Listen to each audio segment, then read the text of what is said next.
Hello, everyone. Welcome to the Chasing Larger Sports Stories podcast. We are your hosts, Derek Larger and Chase Steffes. Thank you guys so much for tuning in today with us as we break down the latest NFL news. We know it's been a little while since we've actually been able to do a show, but we have a couple decent topics to talk about today. And actually, one that just happened yesterday, which was the biggest one. So there was a report that came out over some things about a Colts player that was being talked about with illegal gambling. And basically, that player later, in a few hours after the report came out, was deemed to be Isaiah Rodgers. Destin Adams from the Horseshoe Huddle was the first to break that news. And sure enough, now we know that Isaiah Rodgers has come out and made an apology on the matter of it.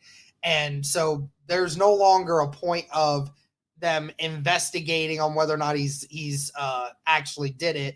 Isaiah Rodgers even blatantly admitted it on Twitter that he was at fault for what he did. So clearly he did it.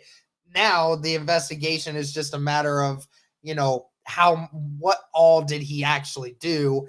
And so now we're at the standpoint of just wanting to know how bad is this situation for, Isaiah Rodgers. So, I mean, what's your take on this? Well, who's your other starting corner?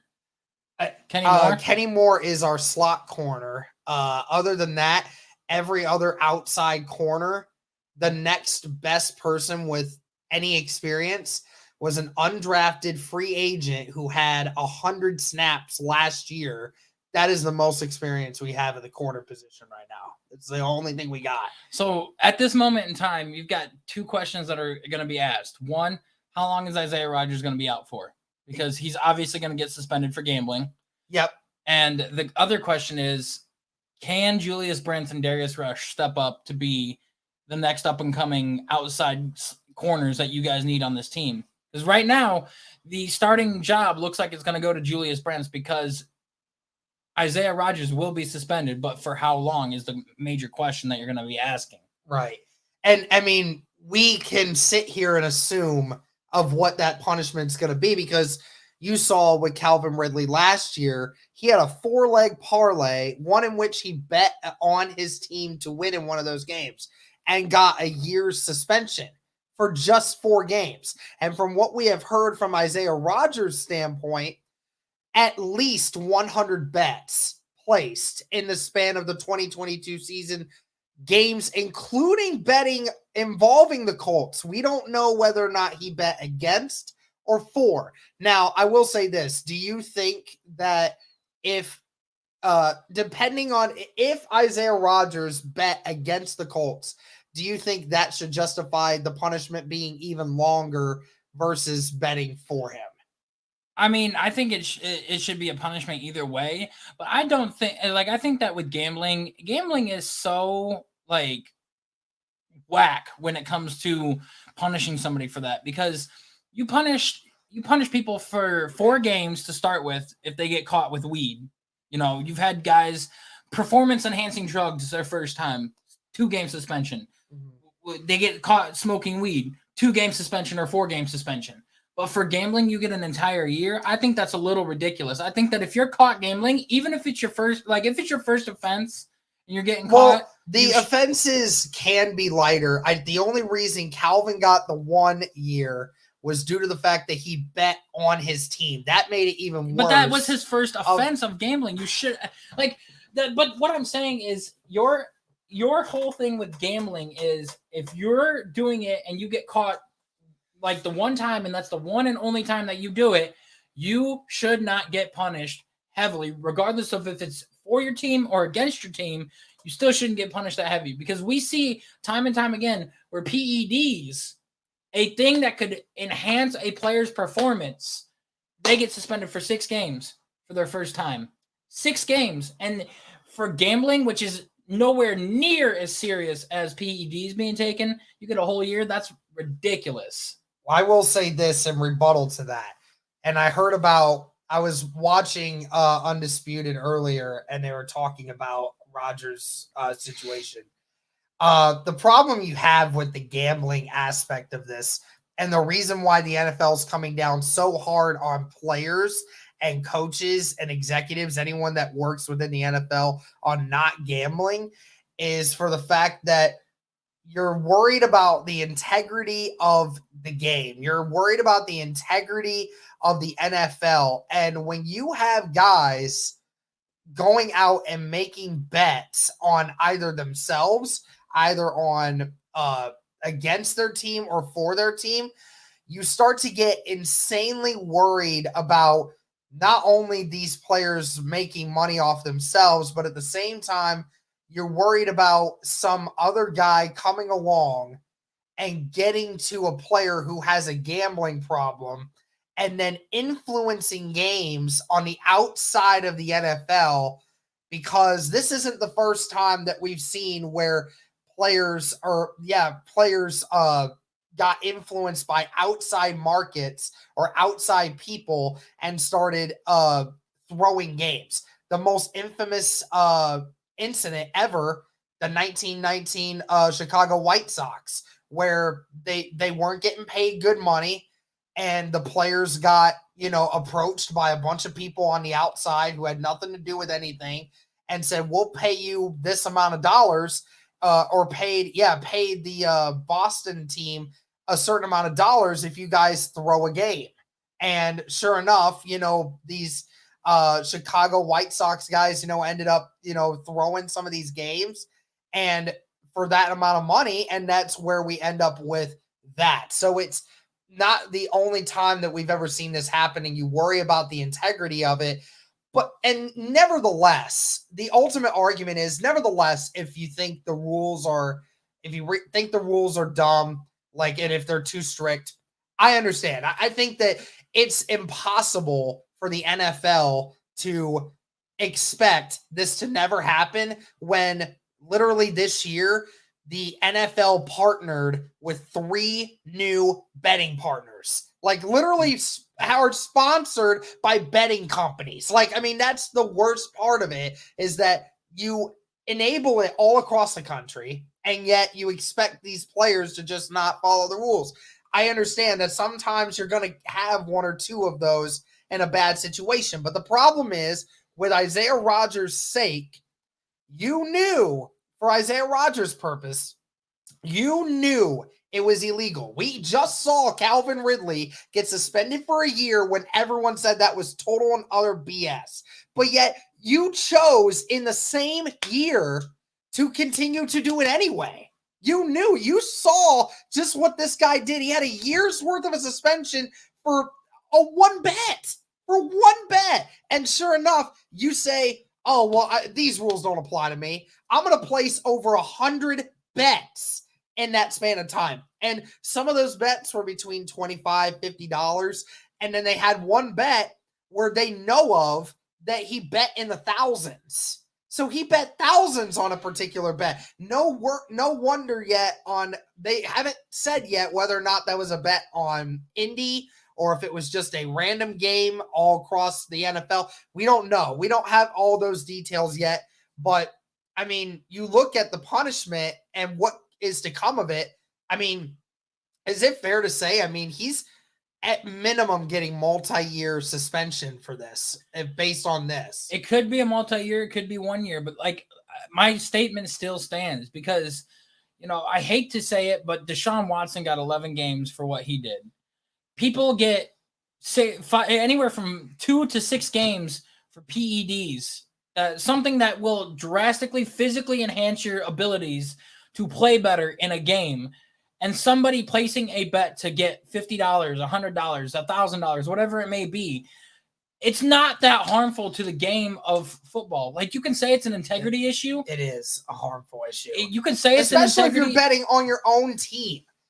Especially if you're betting on your own team. If it comes to find out that Isaiah Rodgers bet against Indy, because you saw what they were last year. They were terrible. They were trash. I mean, Indy was one of the worst teams in the NFL last year. There were multiple times last year where people were sitting back and saying, are the Colts actually throwing games? Because like they just looked terrible from a lot of different perspectives. And if Isaiah Rodgers knew that and he's betting against Indy, he should be kicked out of the league for the rest of his life. The NFL should permaban him, because I hate saying that, because I like Isaiah Rodgers. I like the player that he was.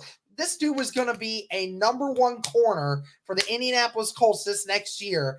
And then sure enough, just decided that I'm going to still bet anyway. And like, I hated that there was a lot of people on Twitter yesterday that were, so quick to forgive Isaiah Rodgers for what he did. And I'm like, he didn't make a mistake. A mistake is when you accidentally do something that you didn't know was right. That you didn't make the mistake once, you made it hundreds of times. You went every day on your phone and said, I'm going to do something that I know is against the rules of the NFL and do it anyway, just because I don't feel like I'm going to get caught. Like, that's not a mistake. And I hate that we're in this situation for him, because I know he's going to get multiple years at minimum. Let me ask you this. Does gambling make him unable to perform his duties on the field? Oh, no, as a player. No, not as the player specifically. Okay. So does doing drugs or PEDs or marijuana or whatever, does that physically enhance your abilities as a football player? Yes, it does. Okay. Now, are you hurting your team if you throw a little side bet here and there? If it was not illegal, are you hurting your team? It can be. It just depends on the circumstances of that particular bet.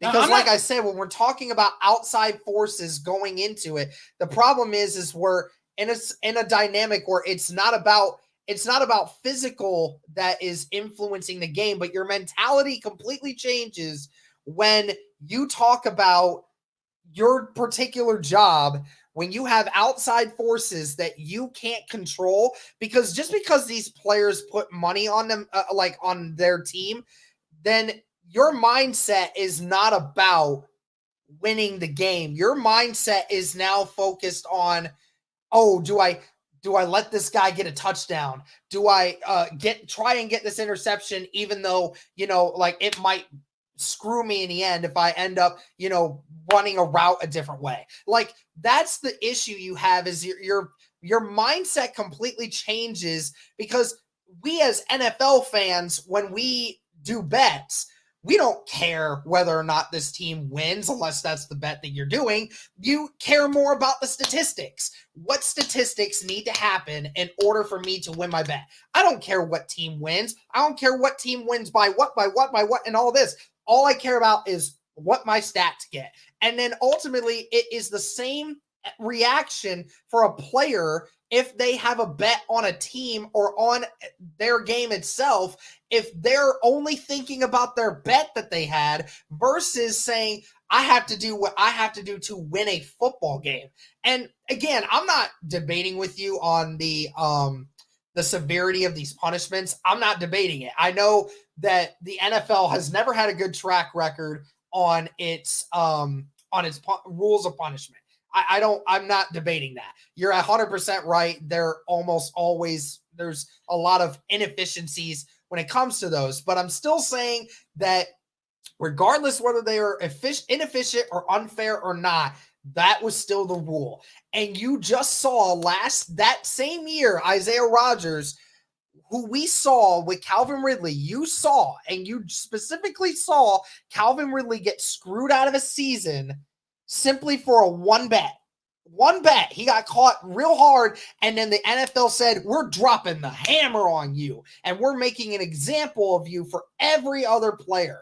And you still sat there, and you're just like, no, it's okay. I'll still do it anyway. And then we have seen 6 different players this offseason get caught betting.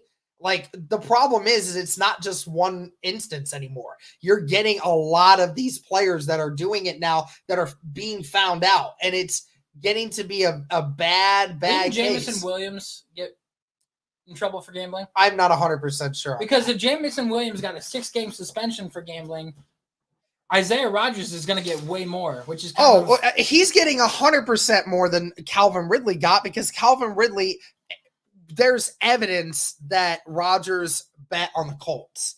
Whether or not it's against them or for them, not 100% sure yet, but there's evidence that he did do that. So automatically locked in 1-year suspension, because Calvin Ridley did the same thing. Now, how many bets were there? How severe were they? And did he bet against the Colts? Because if he bet against the Colts while the team was losing, then that has intent to say that they were forfeiting, they were throwing games. And that, at the end of the day, that's going to make you're the butt end of this, because you're the only one that's been caught doing this. And that means you're probably gone. All I'm saying is I don't see gambling as harmful as what everybody else does. I mean, you could sit here and say like, oh, well, do I give up a touchdown or not? No, because you realize your coach is going to be on your butt for you missing a play. They're going to bench you if you mess up. You're going to have a chance to ruin yourself to not get a contract in the future if you don't play how you're supposed to play. And do you think Isaiah Rodgers had that same mindset when he was putting in games and realizing that he could ruin his career doing that? He didn't think it's the same way. Exactly. So it's kind of like one way or the other, you can mess up your career one way or another at the end of the day for gambling. At the ultimate time, just don't do it. Just don't do it. If you're a player, like, you just don't do that. You don't put yourself in a bad situation. Just like people who do PEDs, you shouldn't freaking do it. People who commit violence outside of the organization, don't do it. Guys who are gambling, don't freaking do it. All I'm saying is I don't see gambling as detrimental as we're not arguing. We're just not arguing the detrimental piece of the gambling. We're just talking about with Isaiah. Right. But we're also talking the punishment. Like, how much is he going to get? I don't see gambling as detrimental as any other severity issue. The NFL does now. Of the NFL. The NFL does now.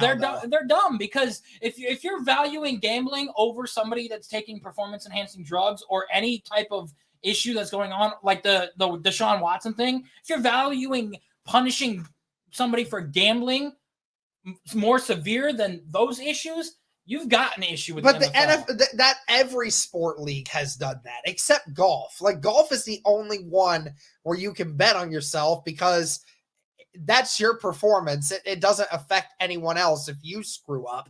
But that's been the way of it for every league ever. Like, except for obviously baseball nowadays, because the Houston Astros got caught cheating literally, and they wouldn't take the trophy or the title away from them because the commissioner has no integrity in the league anymore. But that's what we're saying. Does Pete Rose belong in the Hall of Fame? Does he belong in the Hall of Fame?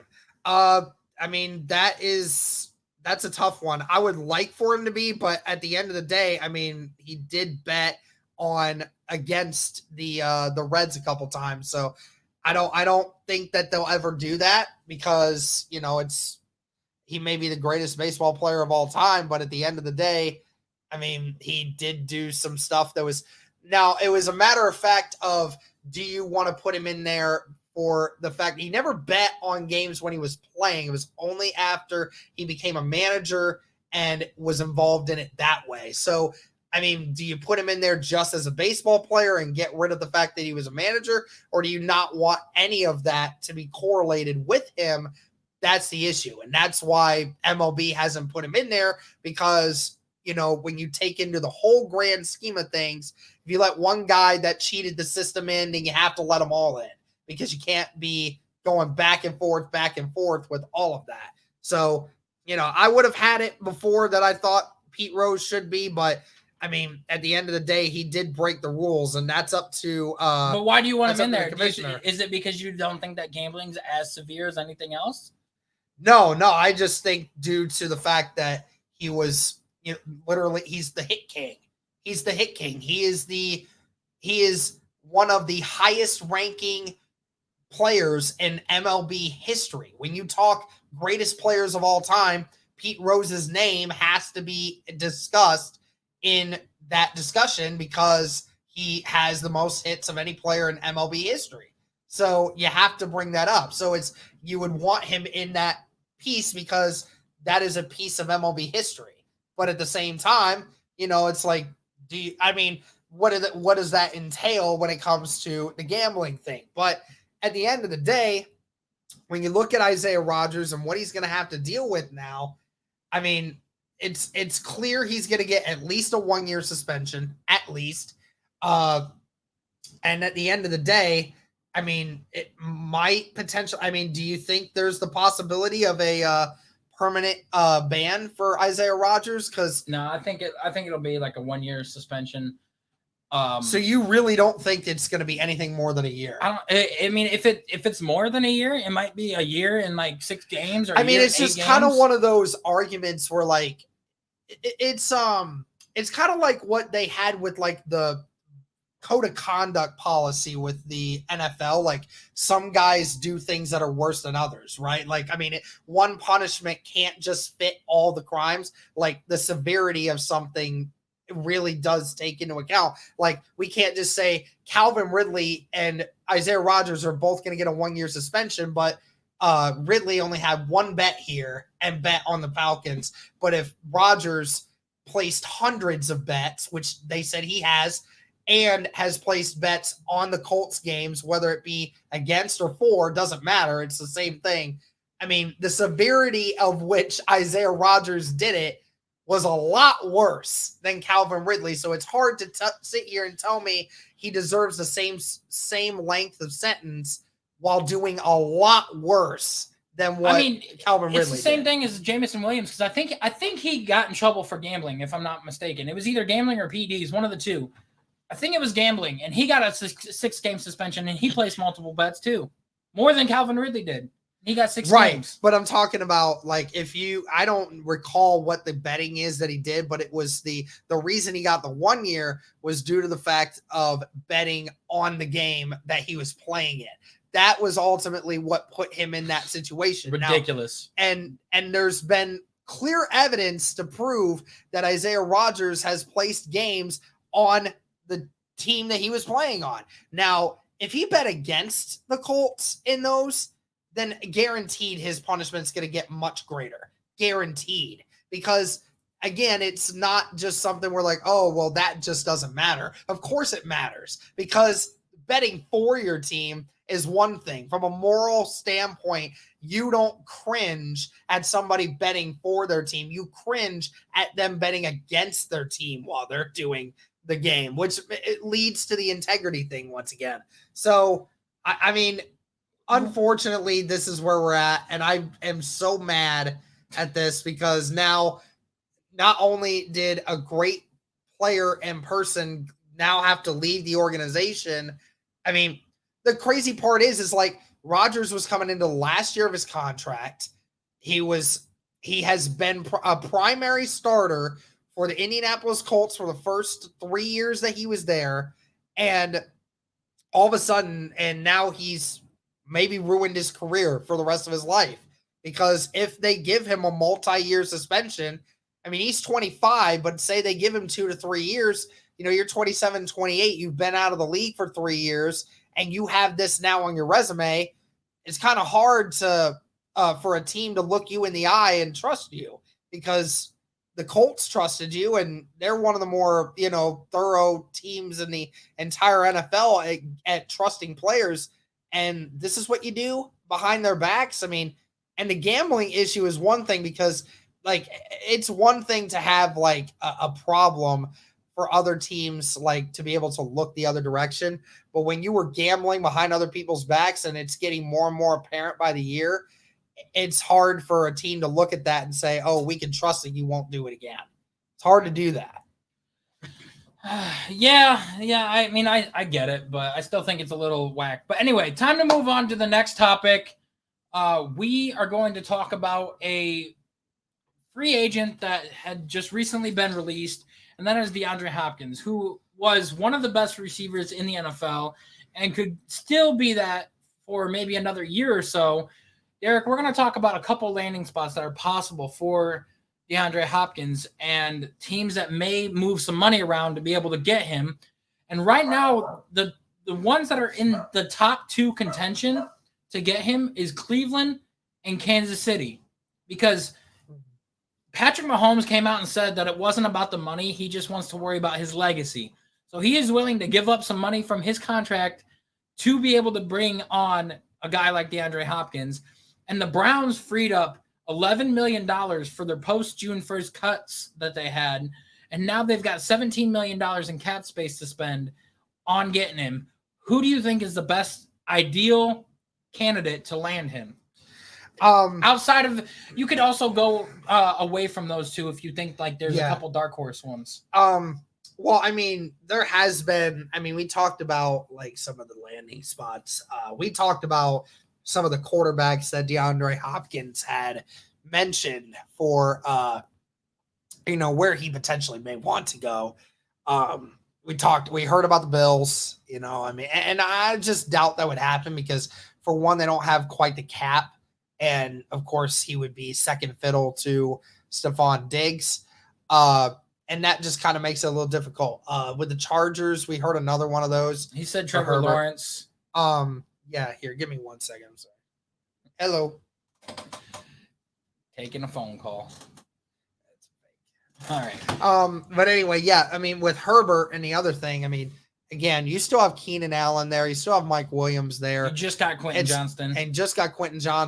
Eckler is still there at this moment. It's a offense that's really hard for him to be able to get spread around. And he did say Trevor Lawrence, but like Doug Peterson came out in an interview today saying like it's highly unlikely because they like the guys that they got with Christian Kirk and having Calvin Ridley now, having Zay Jones, also Evan Ingram, Travis Etienne. Like that's a good young nucleus to build around and to go with.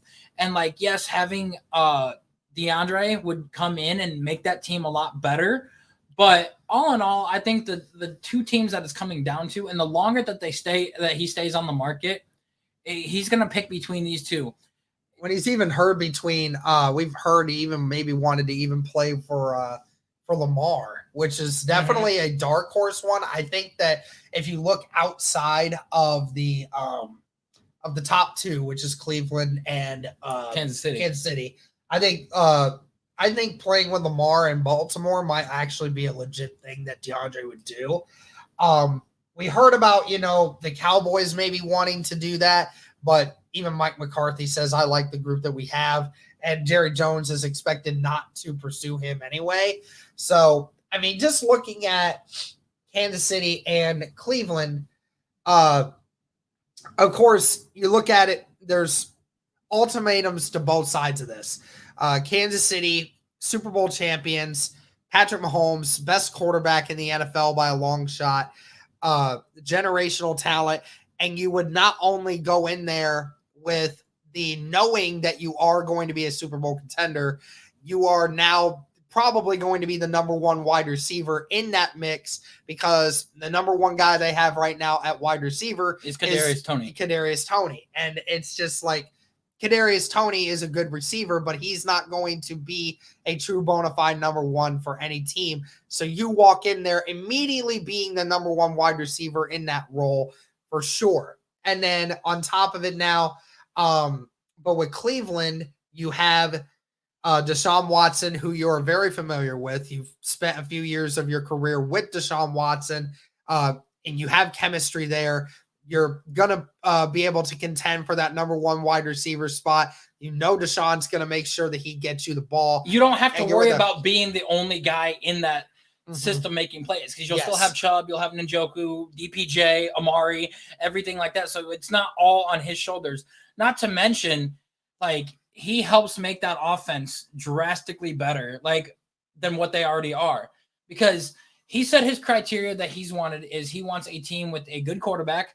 Deshaun Watson is a good quarterback. He wants a team that has a solid front office with Andrew Berry in the front office. He's been a lot better, and Cleveland has a solid front office, and a team with a good defense.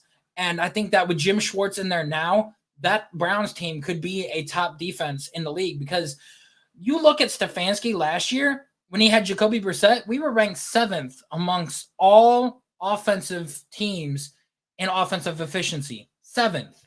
And our defense is what cost us a lot of the wins last year. But now that we got an upgrade at defensive coordinator, as special teams coach, and just a defensive roster in general, bringing in DeAndre on that offensive side of the ball, what happens if Amari goes down? We've got Elijah Moore, and we got Cedric Tillman that we drafted, and then DPJ will step up and be your number 1. But we've got so much depth at wide receiver right now that I kind of don't want him to come in, but he will help push that Browns team over the top and make them a Super Bowl contender rather than just making it to the playoffs. So, and DeAndre was spotted in Cleveland, talking to the front office. His agent is an agent that has several Cleveland players on his roster, including one of the defensive guys. I can't remember who it was. And then, not to mention, he also sent out a cryptic tweet with 3 dogs on his Twitter saying, let's make it happen. So who knows what's going to happen? All I know is right now it's coming down to Kansas City and Cleveland, but I could see Buffalo in the mix if he stays on the market longer, because his price will drop. I could see the Ravens being in on that. I could even see the Eagles going after him, making him another weapon for Jalen Hurts, because Hurts was another quarterback he said he'd love to play with. I know, I've seen that before, and I'm just like, I don't see any way it happens, because yes, you have that team over there, but I mean, you have to contend with not only 2 great wide receivers, but also a great tight end in Dallas Goedert. He would be the second piece at best on that offense. And at the end of the day, you don't have Shane Steichen over there anymore. How does that offense change is going to drastically change how DeAndre Hopkins feels about them going forward. So I feel like he would want to be more in a system in which he's comfortable with. And anyone can feel comfortable in Andy Reid's system, unless you're LaShawn McCoy, salty dude. And then at the end of the day, that he would have the most credibility with Deshaun because he's had that chemistry. So it's the reason why those 2 would be so important is because obviously it makes the most sense. You have the most chemistry with the Browns offensive system and the quarterback that they have, while also Kansas City, that if you go there, you're going to immediately gel. So it's just which one outweighs the other. Let me ask you this. So if he goes to Cleveland, where does that put Cleveland? Do they win the division or do they not? It does drastically improve their chances because, even if he doesn't play a full season, still having a great weapon there for Deshaun Watson, who's trying to get back to being what he was, is still a much bigger thing because, especially for the division that you're in, because the Steelers are still trying to revamp their secondary. And then they just got Joey Porter. Yeah, they just got Joey Porter, who's, might be great at some point, but he's a rookie. And if you're trying to talk about him guarding DeAndre Hopkins, then good luck. And then, of course, the Bengals always have had cornered problems with their depth. And the Ravens, got Marlon Humphrey. Yeah, they have Marlon Humphrey, but they don't have Marcus Peters anymore. And Marlon is almost always inconsistent about how much time he stays on the field. So I think it makes the team a lot better because not only that, if you get DeAndre double teamed, you've got Amari streaking across the field. You got Elijah Moore, who's a speedster coming through, who he's developed massive chemistry with in OTAs right now. You also got DPJ that's available as well.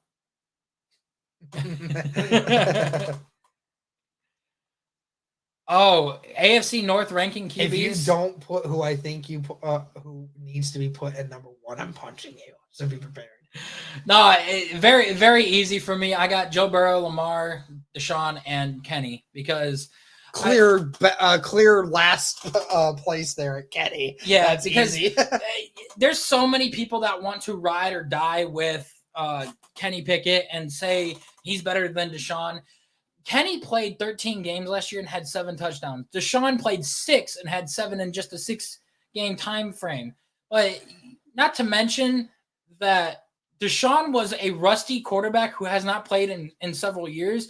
If we were talking about the Deshaun coming from Houston, playing like he was in Houston, he would by far be better than Lamar Jackson and be in contention for the top of that division for Joe Burrow and stuff. But right now, if Deshaun comes back and plays like he did in Houston this year, he'll easily surpass my rankings, but then it'll be Joe Burrow, Deshaun, and then Lamar. But right now, I got Joe, Lamar, and Deshaun as the rankings. Now, as far as where I rank him in the top 10, I'd probably put Deshaun at 10 right now, just because of talent alone, because of how well he is. If not, I'd put him at 11 or 12, but I wouldn't put him any lower than that, just because he is still a very talented quarterback. He is still a very, very good guy in terms of throwing the football, in terms of accuracy, reading defense, whatever it may be.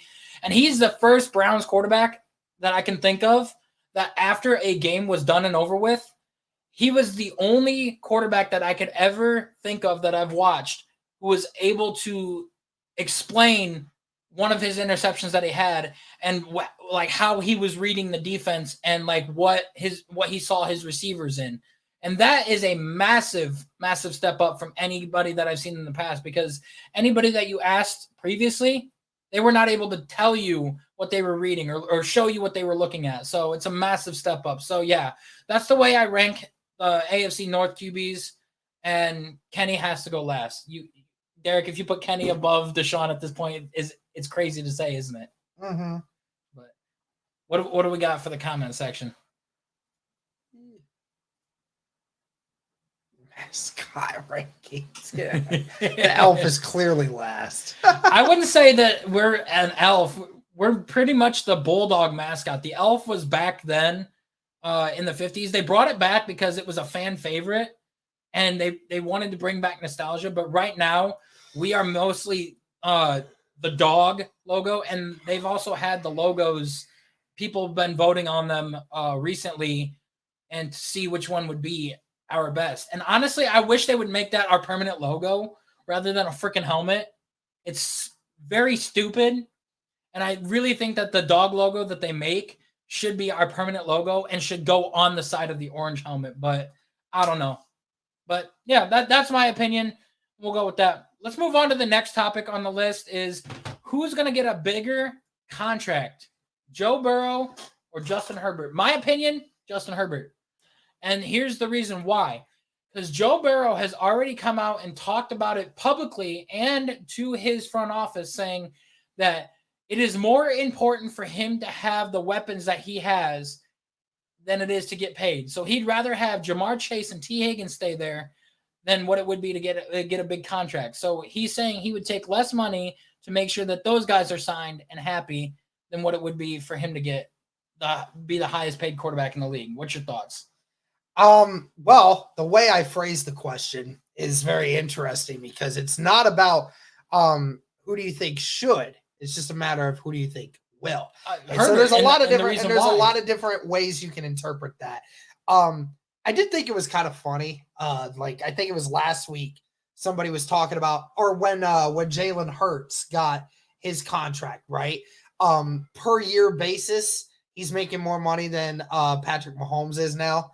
And Patrick Mahomes, as it stands, is actually making the 7th most on an annual basis than others. I found that hilarious because I think people are looking too much at average annual salary and making that out to be who should be getting paid the most and everything. Mm-hmm. People don't realize that this year, Patrick Mahomes is going into his first year of a 10-year contract. 10 years. There's never been a quarterback that has ever gotten a contract like that. And no one is even coming close. And he'll be 37 by the time it's done. He'll be 37 by the time it's done. And he's getting paid $450 million. So, yes, he's getting paid on average $45 million a year. And based on, some recent contracts that have come out with Lamar, Jalen, and a few other guys, yeah, he's not going to be the highest paid one. And, of course, Joe Burrow most likely is going to get higher than that. Justin Herbert most likely is going to get higher than that. So it's it's just weird because people are just freaking out about like how the Chiefs should just try to keep up. But it's like, why do they need to keep up? At that time, he had the largest blockbuster deal of any player ever. Like at that moment in time, except for internationally, no player in American sports has ever been paid more than Patrick Mahomes for his contract. And that still stands at this moment in time. So people who are, freaking out about how like somehow the Chiefs are getting like this freaking bargain of a deal, they're not. The closest athlete that ever came to getting paid as much as Patrick Mahomes was Giancarlo Stanton for the Yankees. He signed a 10-year, $350 million contract. And even then, Mike Trout's number is the closest because Mike Trout got paid $425 million for his 12-year contract that he signed. So, yeah. But that's different with MLB contracts. But anyways, talking about the argument at hand here, again, two quarterbacks that you could argue for almost everyone are top 5 quarterbacks in the league. Do you think the Chargers ownership has liquidity in current state to pay Herbert that much? Yeah, absolutely. Because the reason why? Because somebody else will. Somebody else will. And unfortunately, as suckish as that is for the NFL market, I hate the way that is. But at the end of the day, some team will pay him $300 million because another team will. That's why they're going to do that. He's honestly a top 5 QB. And he honestly is. He is a guy that is top of the league, can put you in a good position every year. It was amazing that they somehow lost to the Jacksonville Jaguars. I know that like we're trying to do the arguments of, oh, these guys don't, they haven't really done anything. I mean, for Joe Burrow, I mean, you made it to the Super Bowl because of Joe Burrow and that team. And you have a feeling that if the Chargers just don't get hurt every year and actually had a relatively good coach, that they would be right in that same position. Thank you. Look at what Brandon Staley has done to the Chargers. You go back to last year, there was 3 games in my brain that I can think of right now that they won, but he cost them a chance to lose that game because of it. One game in particular, the Cleveland game, handed them that game on a silver platter, and you are tearing up the Browns' rushing defense all game long. You had Keenan Allen literally at home tweeting about how stupid Brandon Staley was. Like, I mean, you had your number 1 wide receiver sitting on a couch at home from being injured, watching that game and saying, man, y'all really done fucked up, didn't you? Like, I mean, he was saying that. He was saying that in real time. Yeah. Like, I mean, that just goes to show you just how little respect that some of those players had for your coaches. And he still stayed on the team. And he's still on the team. But, like, look at this. Your Chargers running game, who was dead last in the league, put up 270 yards rushing on the Cleveland defense last year. 270. And you get a 3rd and 2 and a 4th and 2. And what do you decide to do on 4th down? Instead of running the ball and running out the clock, you decide to pass against Martin Emerson, who was one of the best rookie corners last year. And he locked down Mike Williams and put us in the field goal position to win that game. Had our kicker been more accurate, we would have beaten the Chargers, and Brandon Staley would have been a laughingstock all over the league because of making that decision. Yep. And I mean, again, for all the things that I said. Oh, and sorry to interrupt, but also the decision at the end of the season, when you're already in the playoffs, you've clinched a playoff berth, whether you win or lose. It's just about seeding at this point. And they still played the starters. And you play Mike Williams. And what happens? And he gets hurt. Yeah. That was a big thing going into that game, was like, yeah, that was another thing. Like, why did they keep him around? And that's what cost them to lose that game. That very much could be a reason why, if the front office is not doing anything about that, again, just goes to show you just where, like, how brain dumb they are when it comes to running certain things. So, of course, I believe that Justin Herbert could definitely have the highest contract because it's not his fault that they can't run the football. It's not their fault that their defense keeps getting hurt. It's not his fault that his wide receivers keep getting hurt. It's not his fault that his coach is dumb. You're talking about a guy who took shots to the ribs, had broken ribs, and still was out playing. And was still out making throws, throwing dimes, making the plays happen. He was leading his team in the playoffs to dominate. They were dominating the Jaguars, and the defense gave up the points to lose that game.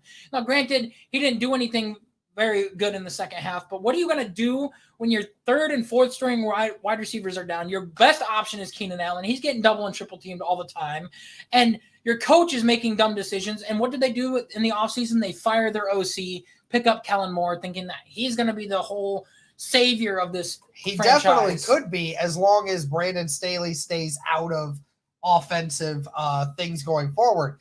But here's the thing. So here's why I think Joe Burrow is going to get the highest contract. Just going complete from 180 here. I know Joe Burrow has stated that he would rather use that money to make sure that I'm sure that he is genuine in talking about saving that money, make sure that it can get spent somewhere else. The only thing is that rule. I mean, plenty of quarterbacks have been doing that recently, but yet are still getting the highest paid contracts because they're just that's just the way that it goes for quarterbacks in today's world. And I know for a matter of fact that the Bengals owner and GM will do everything in their power to ensure the city of Cincinnati that Joe Burrow has no reason to want to leave, because he is the greatest thing to ever happen to their franchise ever. I mean, and he will go down as the greatest player that has ever been in a Cincinnati uniform. Especially if he wins a Super Bowl. Especially. I mean, he could stop right now and he'd still be one of the greatest wonders of the Cincinnati franchise. And that's why I think he's going to end up getting the highest, because the importance of what Joe Burrow has become for the Cincinnati franchise. Yeah, but the Cincinnati teams are stingy with their wallets. Oh, they definitely are stingy. But I mean, of course, when you look at what he has been for them now, how much more money he has brought into the city of Cincinnati, not only the fact that they're much richer because of him, it's just that it's the one and only thing that they'll do. And they'll give everyone hope, and then they'll just not do anything different with the roster, and then just hope that they get better as time goes along, and then they will blame Joe Burrow for why they can't win. It was the same bullcrap that Ryan Grigson did against the Indianapolis Colts when he paid Andrew Luck that contract, that 4-year, $128 million contract that they paid him, which at that time was one of the highest in all of the NFL at that time. He later on went to say that, we just don't have the money to do some of the things that we want to do because, we just had to pay our quarterback, and, directly blaming Andrew Luck for why the team was so bad. I mean, I see that being the same thing that the Bengals will do. They'll pay him the highest, and then when this team doesn't get better in 5 years from now, then they'll say like, oh, well, it's been Joe Burrow's fault. We can't do any of this stuff because we paid Joe Burrow this money. And even though he said he didn't want it, we still gave it to him anyway, but it's still his fault. I really don't think that he will accept a big contract like that, because I think that he truly wants to keep Chase and Higgins there for quite some time. And I think that if he gets offered a contract of like, I don't know, $275 million a season, he will, because he has the choice if he wants to sign the contract or not. Right. He can go to his front office and be like, nah, I want a $200 million contract, and take the rest of this money and pay Higgins and Chase. So it could be that way. I just think that at the end of the day, I still think that Burrow is just going to end up being the guy that gets the most between him and Herbert. But the last question I got is, are the Dolphins going to pay Tua, or are they going to let Tua walk and pick a different quarterback? Well, I would think that if you just look at this is funny because your average fan would tell you that there's no way they pay Tua. Now, if you listen to what the Dolphins will tell you, and this will be the last thing that we do for this episode, they would tell you that yes, they will pay him. Now, I mean, it just all depends on this year and if he stays healthy and if, the concussions don't come back. Because if he gets one more concussion, he's done. He could be done. Yeah. And the crazy part is, like, I mean, I want to be like respectful to Tua, but it's like I could throw the ball to Ty or to Tyreek Hill and to Jalen Waddle and make myself look good. I could do that. I can make myself look good. People are acting like as if Tua just flipped the switch when in all reality, I mean, you have a guy that you can throw the ball 50 yards down the field to anytime, and he's freaking open because nobody can cover him. I mean, it's not Tua. Like, I mean, I would imagine that at least 15 to 20 different starting quarterbacks in the NFL right now could work with that starting unit and win 9 games. I mean, I would see it. I mean, the Dolphins defense isn't atrocious and all of these other things. I mean, I question whether or not they'll do it because at the end of the day, you also have to worry about the health problem.